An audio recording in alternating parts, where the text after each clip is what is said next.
বাতাস আর ঠান্ডাও যে বেশ ভোগাচ্ছে বাংলাদেশ দলকে। তারপরে প্রতিপক্ষ চেনা বলেই কিছুটা স্বস্তি মিলছে টাইগারদের। কিউই চ্যালেঞ্জ নিতে প্রস্তুত পুরো দল। নিউজিল্যান্ড আমাদের সাথে যে লাস্ট ম্যাচটা ওদের, তো ওই ম্যাচটা ওরা অনেকটা প্রেশারেই থাকবে, কারণ ওদের প্রথম ম্যাচটা ওদের ড্র হয়েছে।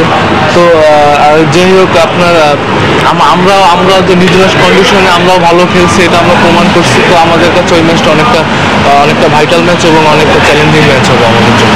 নিউজিল্যান্ডকে কাছে পেলে যেন দেখা মেলে অন্য এক রুবেলের। সাকিবের পর কিউইদের বিপক্ষে সবচেয়ে সফল বোলারও তিনি। ঘরের মাঠে হ্যাট্রিকও আছে এই পেসারের। সেই সুখস্মৃতি থেকে প্রেরণা নিয়ে ব্ল্যাক ক্যাপদের মুখোমুখি হতে চান রুবেল। লাস্ট অনেকগুলো ম্যাচে আমি খুব ভালো বোলিং করেছি। আমার কাছে এটা মনে হয় যে নিউজিল্যান্ডের সাথে মাঠে যখনই আমি সুযোগ পাই, তো আমার কাছে এক্সট্রা একটা এফোর্ট চলে আসে যে না, নিউজিল্যান্ডের সাথে আমি তো আগে ভালো বোলিং করেছি, তো ইনশাল্লাহ এখনো সম্ভব। মাঝে জাতীয় দলে অনিয়মিত হলেও আয়ারল্যান্ডের ত্রিদেশীয় সিরিজ থেকে রুবেলকে ছাড়া টাইগার একাদশ যেন কল্পনাতীত। তবে এতেই সন্তুষ্ট হতে চান না রুবেল। সামনের ম্যাচগুলোতে নিজেকে উজাড় করে দেওয়ার প্রত্যয় বিশ্বকাপে অ্যাডিলেড জয়ের অন্যতম এই নায়কের। চ্যাম্পিয়ন্স ট্রফিটা আর মেইনলি আমি প্র্যাকটিস ম্যাচে আমি খুব ভালো বোলিং করেছিলাম, যে কারণে আমাকে সুযোগটা দিয়েছে।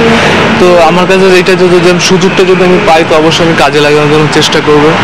তো আল্লাহর রহমতে আমি সেটা সাকসেস হয়েছি এবং আল্লাহ আমার সঙ্গে ছিল যে, এবং নেক্সট ম্যাচগুলো যদি ইনশাল্লাহ আমি খেলি, তো অবশ্যই এটা আরো ভালো জায়গায় নিয়ে যাওয়ার জন্য চেষ্টা করব। বাংলাদেশের পাখির চোখ এখন নিউজিল্যান্ডের বিপক্ষে জয়। তবে সেমিতে খেলার জন্য শুধু জয়ই না, টাইগারদের তাকিয়ে থাকতে হবে গ্রুপের অন্য ম্যাচের ফলাফলের দিকেও।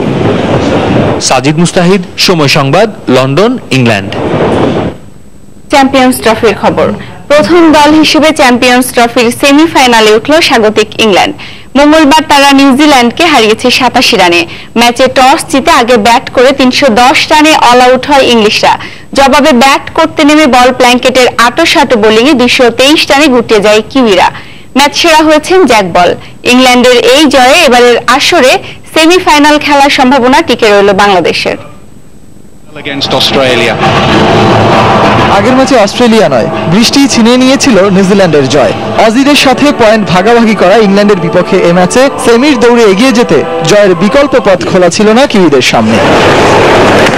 এই সমীকরণ মাথায় নিয়ে সোফিয়া গার্ডেনে টস জিতে ব্যাট করতে নেমে দলীয় 37 রানে জেসন রয়ের উইকেট তুলে নিয়ে ইংলিশ শিবিরে আঘাত হানেন কিউই পেসার অ্যাডাম মিলনে। তবে জোর উঠকে নিয়ে 81 রানের জুটি গড়ে রানের চাকা সচল রাখেন আরেক ওপেনার অ্যালেক্স হেলস। এরপর 56 রান করা হেলসকে নিজের দ্বিতীয় শিকারে পরিণত করেন মিলনে। অন্য প্রান্তে ভালো খেলতে থাকা জো রুট 64 রানে আউট হলে হাল ধরেন ইংলিশ তারকা অলরাউন্ডার বেন স্টোকস, কিন্তু তাকেও ব্যক্তিগত 48 রানে ফেরান কিউই গতিমানব ট্রেন্ট বোল্ট। শেষের দিকে জস বাটলারের 48 বলে অপরাজিত 61 রানের ঝোড়ো ইনিংসে ভর করে দলীয় 310 রানের চ্যালেঞ্জিং স্কোর পায় ইংল্যান্ড। জবাবে ব্যাট করতে নেমে কিউই পেসার জ্যাক বলের আঘাতে শুরুতেই কোনো রান না করা রঞ্চিকে হারিয়ে বিপাকে পড়ে কিউইরা। এরপর গাপটিলও ফেরেন ব্যক্তিগত 27 রান করে। তবে তৃতীয় উইকেটে উইলিয়ামসন ও টেইলর মিলে গড়েন 95 রানের জুটি। মূলত এই জুটি জয়ের দীপশিখা জ্বালিয়ে রেখেছিল কিউইদের জন্য। কিন্তু উইলিয়ামসন ব্যক্তিগত 87 রানে আউট হবার পরই যেন বালির বাঁধের মতো ভেঙে পড়ল ব্ল্যাক ক্যাপদের প্রতিরোধের দেয়াল। একই পথে হাঁটলেন 39 রান করা রস টেইলরও। আর তাদের লোয়ার অর্ডারের বাকিরা দ্রুতই সাজঘরে আসা যাওয়ায় ব্যস্ত হয়ে পড়ায় মাত্র 223 রানেই গুটিয়ে যায় কিউইরা।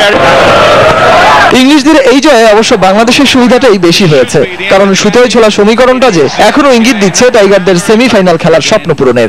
অস্ট্রেলিয়া যদি শেষ ম্যাচে ইংলিশদের কাছে হারে আর বাংলাদেশ যদি তাদের গ্রুপ পর্বের শেষ ম্যাচে নিউজিল্যান্ডের বিপক্ষে জয় পায়, তবেই সেমির টিকিট নামক সেই সোনার হরিণ আসবে টাইগারদের ডেরায়। সজল মিত্র, রিচার্ড, সময় সংবাদ। চ্যাম্পিয়ন্স ট্রফির আরো খবর। আসরের সপ্তম ম্যাচে বি গ্রুপে মুখোমুখি হবে পাকিস্তান ও